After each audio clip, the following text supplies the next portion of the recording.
आपल्या देखण्या रूपानं जन महाराष्ट्र गाजवला होता। त्याच्यासाठी चक्क 70 लाखांची बोलीही लागली होती असा तो सिकंदर। मात्र आता तो राहिला नाही। त्याच्या जाण्यानं अख्खा इंदापूर हळहळलाय। पाहूयात स्पेशल रिपोर्ट।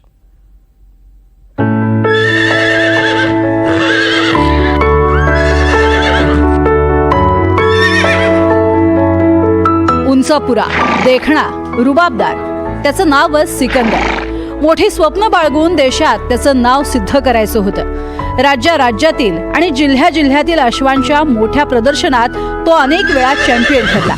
त्याची हवेतील झेप ही पाहणाऱ्याच्या हृदयाचा ठाव घेणारी होती।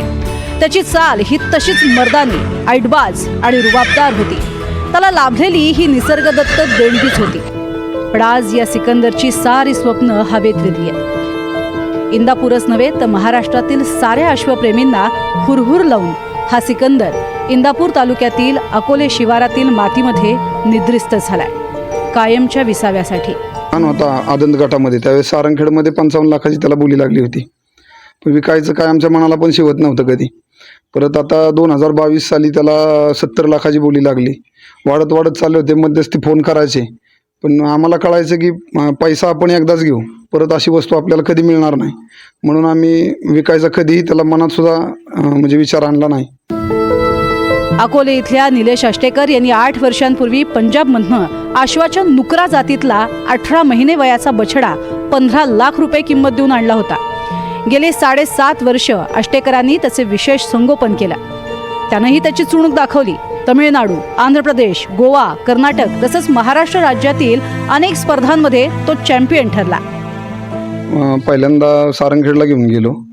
सारंगखेडला मिल्क तो पहिला आला त्या वयाच्या कॅटेगरीमध्ये। परत मग त्याच्यानंतर प्रत्येक ठिकाणचे जसे शो असतील तसे त्या मिल्क टीचच्या त्याच्या वयोगटामध्ये तो 4 शो चॅम्पियन झाला। आणि मग नंतर सेकंड इयरला परत 2दाच्या वयामध्ये गेला, गट बदलला त्याचा। त्यांनी प्रत्येक गटामध्ये पहिलंच पारितोषिक प्रत्येक ठिकाणी आणलं। सिकंदर हा फार्म मधील सगळ्यात जास्त किमतीचा अश्व होता। अलीकडच्याच काळात त्याला 70 लाख रुपयांची बोली लागली होती। मात्र गेल्या 2 दिवसांपूर्वी तो अचानक आजारी पडला।